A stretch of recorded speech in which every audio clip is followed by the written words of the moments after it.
watching my girl try to end her life twice, and having a major malfunction in a presentation that was built around how my company has their shit together. It was a bad day. What's interesting is I had signed a lease for the house, but we had to leave for 10 days because prior to signing the lease, they already had an agreement for a vacation rental. So I had to leave for 10 days. And it just happened to be a day and a half after the incident.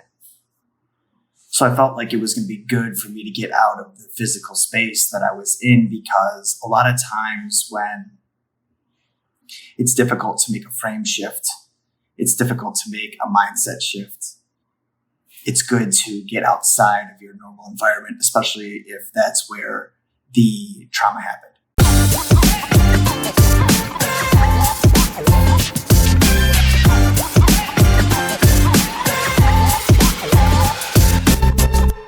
So I was looking forward to it until I got there, and it was not like the pictures showed in Airbnb. It felt like a prison cell, maybe like a white-collar prison, but it definitely wasn't a penthouse, I'll tell you that much. The next day or two was a little blurry because I believe that was on a Wednesday that the incident happened, and I still showed up to do my project planning for the Level Up Mastermind. And that weekend, I took my first surf lesson. And on that Sunday, I was like, all right, I'm going to do what I know that works for me, which is I'm going to do my action planning on Sunday. I'm going to get prepared for the week. And when I sat down to actually do something, to open up my calendar, to open up my Slack, to open up my ClickUp, to open up all the things that are required in order for me to set my week up, my brain wouldn't work. It's the first time I've ever experienced at that level. It was like ADHD on steroids. I could not focus on anything. I could not get my brain to activate. It was troublesome. It was at that moment that I was like, oh shit, I'm broken. And I started like projecting out into the future and starting to worry. And that's essentially what anxiety is. It's just worry that's projected into the future. Whereas like depression is worry that's looking back in the past. I basically shut myself out to almost everybody that weekend. I spoke with my parents, with my close friends that you would want to know immediately about something like this. And other than that, I laid in a ball in my bed, watching reruns of shows that I've seen a dozen times before. Even when I tried to watch a movie that was a new storyline, even if it was a lighthearted comedy or rom-com or anything like that, the amount of processing power that it took my brain to digest it was overwhelming. It felt like the frustration of trying to do calculus, and I don't know calculus. I'd lay in bed till like 5 a.m. And on Monday, I woke up and I taught action planning, did my best to like compartmentalize, actually take my own medicine of getting centered, breathing, creating a space to pay attention to what's most important, which is yourself. And when I'm teaching it, what's most important to me is the members of our mastermind. Oh God, was it hard. I had a meeting a couple hours after that. I just told my team, like, expect me to break my integrity. I might show up to meetings. I might not show up to meetings. If I cancel the meetings, I feel like I'm broken. If I feel like I have to commit to the meetings, I feel trapped. So I just asked for forgiveness, preemptive forgiveness. And I let them know that this is going to take me a few weeks. I'm pretty fucked up. And it's so hard. It's so hard because as leader of the team, of the organization, of the mastermind, and as a leader in pretty much every relationship and circumstance in my life, when you're the leader, people look to you for stability, and I had none. So it started messing with my identity of, if I'm not providing certainty and stability and direction, then who the fuck am I? Will they continue to believe in me? Will they continue to believe in the vision? Will they start looking elsewhere? Are they going to lose confidence in the mission? Are they going to want out? And thank God I have a team that I'm very, very close with. I build my organizations like a family. I'm always encouraging and doing myself, sharing what's going on in your life. And man, they stepped up. Holy shit, they stepped up. And they picked up the slack everywhere. I had Josh, who's my manager, in my emails and in my messages and in all the outward facing stuff, just fielding the messages and the conversations and taking care of it.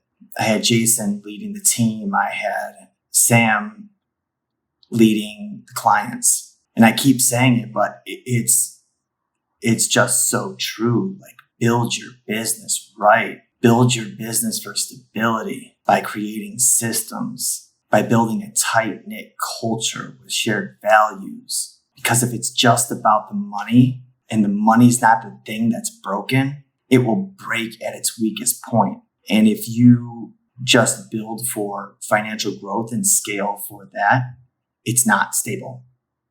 It will implode. And there's a lot of other ways for it to implode other than, the CEO becoming emotionally, spiritually, and mentally devastated. It could explode by too many sales. If you don't have the stability and the systems and the culture grow too big, too fast. And that's what trauma is. Trauma is too big, too fast in some direction. And systems and people and culture are the brick and mortar that keep it all together. I missed some meetings that week. A lot of it was a blur. It was so much of a blur that I had forgotten to share what happened that weekend. So that Saturday, a girl was texting me and she was like, "Please forgive me. I want to see you. Please forgive me. I want to see you." And I'm not texting her back. I said what I had said and I just didn't want to, I couldn't take engaging anymore. I was overwhelmed to the point where I was not functional and I couldn't talk about it anymore. Fuck, I was so sick of talking about it. But when I talk to someone, what else are you going to talk about? How you're doing in your day? Kind of seems inappropriate, at least from the person that I'm talking to, right? If you were talking to me and that just happened, you're going to be telling me about your problems? Not at that point. And what are we going to do? Talk about my problems? I had already been talking about, like, I didn't want to talk about it anymore. So then what do we talk about? Future plans, didn't have the capacity for that. Just, what you doing today? Also didn't want to talk about that because it was humiliating and depressing. So it created this loneliness inside of me. And she's texting me, "I want to see you. I want to see you." And I get a text message from her sister saying, "Spencer, we don't know where she is. We're worried. She's not psychologically well. We don't know where she is. Please help." And man, I did not want to help at all. I wanted nothing to do with the situation.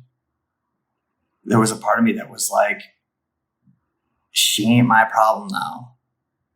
Like, she caused so much damage. Like, I don't want to deal with this. But I did. And I reached out to her. And in the meantime, I'm talking to her sister and I'm seeing it as an opportunity to get some real answers. Because again, I don't know what the hell is true, which I think is one of the hardest things about it. At least if you know what is true, you can close the loop. But once you become to grips with what's true, with what you believe to be true, and then you find out that it's all lie, you got to go through this cycle of healing all over again. And there were so many open loops. And what her sister had shared with me is like, yes, she was pregnant. Yes, she did lose the baby in the assault. Yes, the assault happened. Her sister was there. Yes, she does have a son. She let me know the son was more involved, that my girl was more involved in her son's life than she had led me to believe. We finally found her. She got back to me. And I put us on a 3-way chat, just a text thread. And she had gotten on a bus and she was coming to see me. But the bus had stopped running 2 hours before she got here. So she was actually somewhere between her home and my home, about 2 hours away. And I was telling her, I'm like, go home to your son. And she was just caught in the loop. Why don't you believe me? She had sent me a medical document stating that the baby was gone, but it was all in Spanish.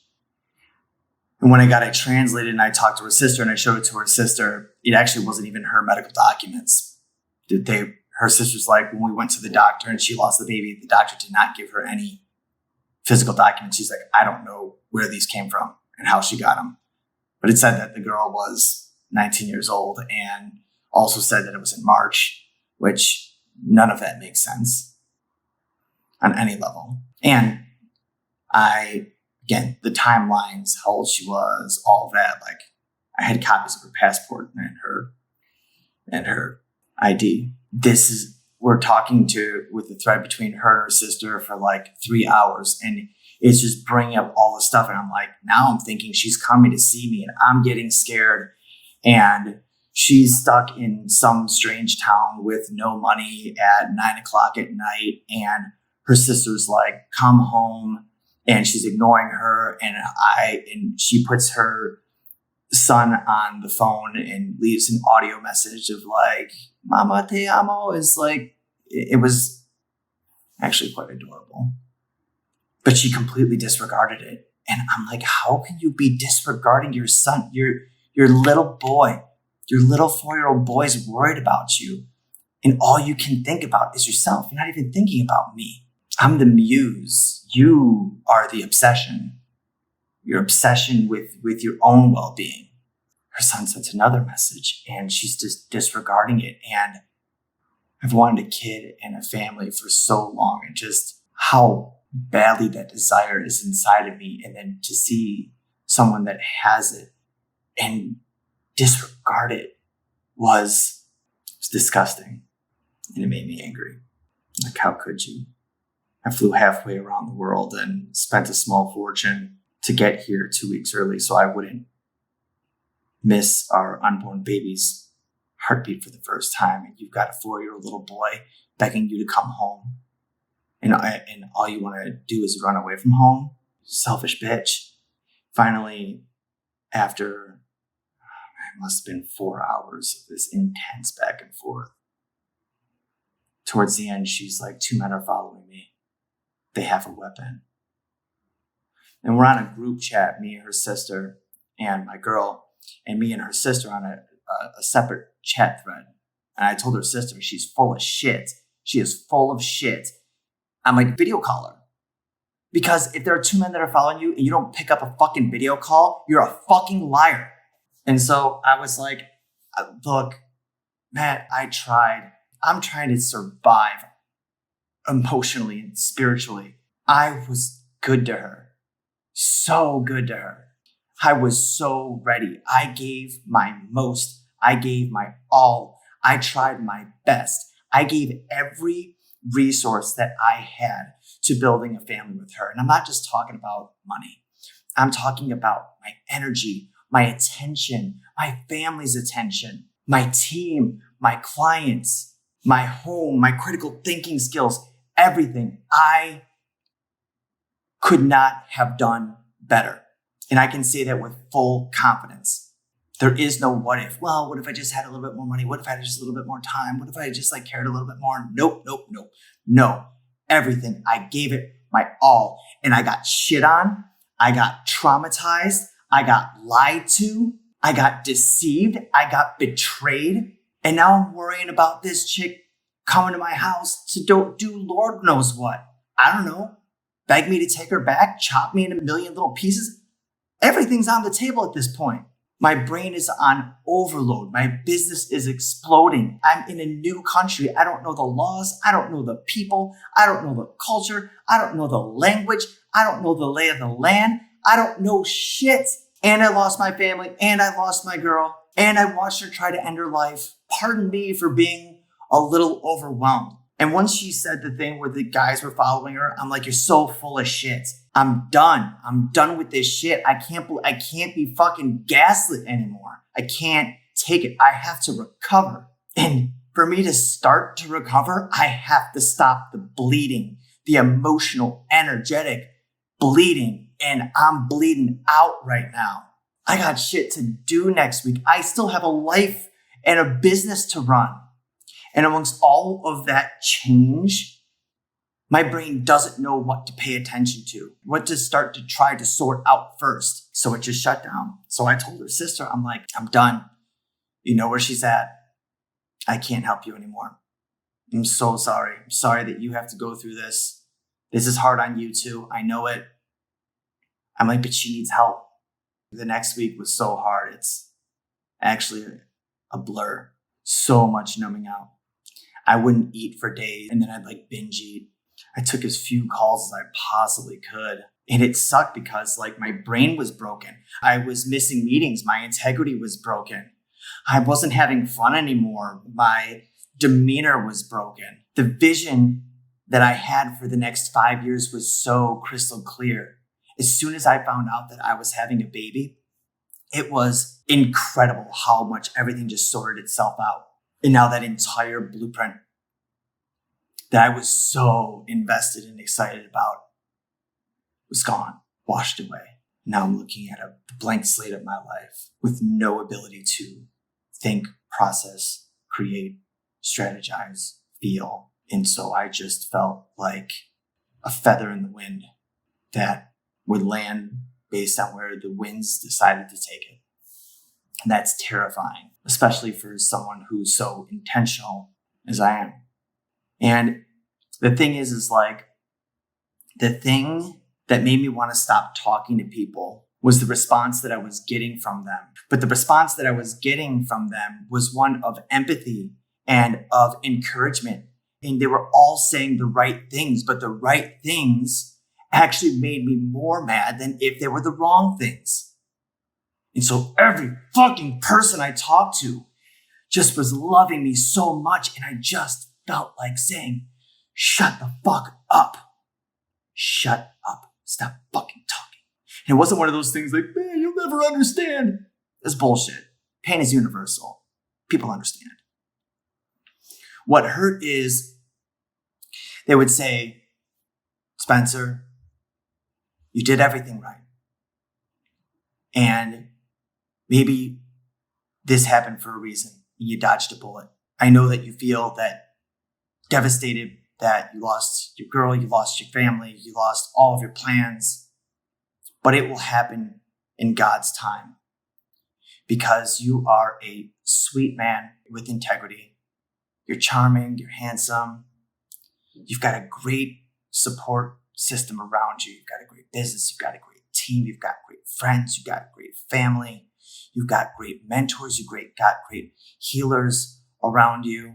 You've got the time. You've got the space. You've got the money. Some woman is going to be very lucky to be your partner and have a family with you. It is going to happen. You did nothing to deserve this. You handled this better than almost anybody could. You did everything right, man.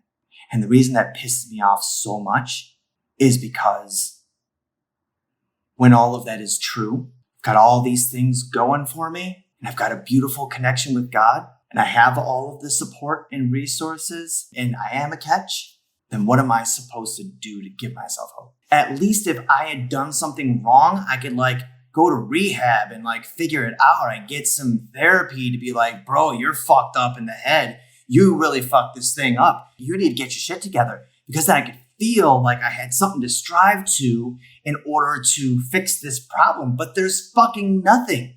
The best thing that anyone comes up with is well, you may have some ancestral clearing. Oh, great. I've worked so hard to optimize and live on a level of excellence in every realm that I can think of. And instead of getting the pot of gold at the end of the rainbow, you're telling me that it's oh, Spence, you won the game of life.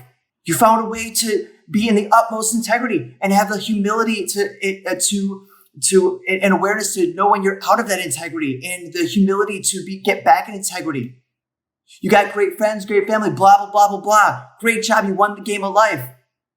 Your prize, now go fix everything that your ancestors fucked up in. It's fucking stupid.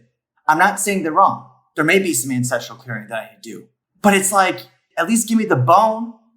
At least give me the pot of gold. At least give me the thing that I want. Give me a little pat on the head. Tell me, Spencer, you did good. Here's your reward for being such a good boy. But no, eat shit. Now go fix all the dead relatives' problems that are still in your genetics. Yeah, that's fucking fair.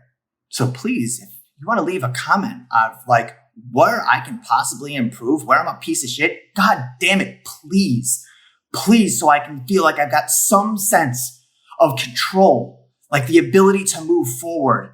But instead, I don't know what to do because I can't think. I can't think because I can't feel. So what's all that left? Sit in your shit until the lights turn back on. Solitary confinement. You saved the girl's life, never berated her, never physically abused her, never verbally abused her, saved her from killing herself, paid for her to get home, and told her, I still love you, I just can't be with you. I uproot my entire fucking life on the drop of a dime. I get my friends, my family, I get everybody on board and excited, and I cross the finish line, and the grand prize is solitary confinement with all of your superpowers of your insane processor and your immense heart and capacity gone.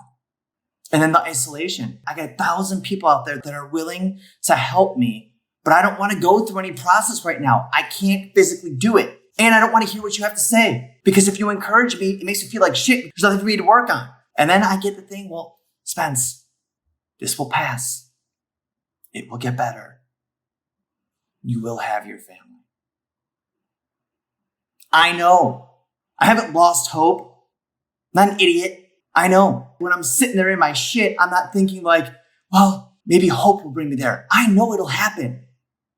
But in the meantime, the game is to sit in my shit until you start getting feelings back in your fingers and toes. Fucking emotional, quadriplegic until I don't know when. I still haven't cried. I mean, a little bit. But like that, you cry? No. I still haven't gotten angry yet. Perturbed, miffed, annoyed. Maybe angry, but I haven't felt like the proportionate amount of rage that I know is in there. I just don't have access to it. In the meditations and the silence and the writing in my notebook, it feels so heavy.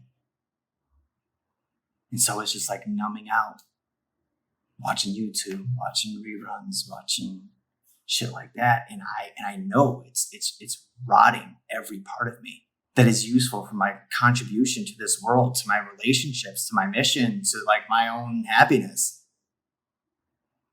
About 2 weeks later, I had decided like I have to write her a final letter. It's so rare that I feel like I have to get it out for the sake of me getting it out. I didn't feel like I had to say it because she needed to hear. Because I can't trust a fucking thing this girl says. So like, what do I give a shit what she responds? Because I like can't believe it. So like, respond, don't respond, tell me the truth, tell me the lie. All the same shit to me. It's all mystery. It took me 3 days, maybe 4 days to write it. It was very, very hard. And I just ended it. You devastated a good man. And it didn't have to be this way. Do better. I reminded her that I loved her and that letter was in no way, in any regard, an attempt in opening a hope for us to ever see each other again. Ever. Like I said, my love is unconditional, but my relationships, very conditional. That's what makes it a relationship. If this video resonated with you and you are ready to scale your growing business, then come join our free Facebook group by clicking the link below.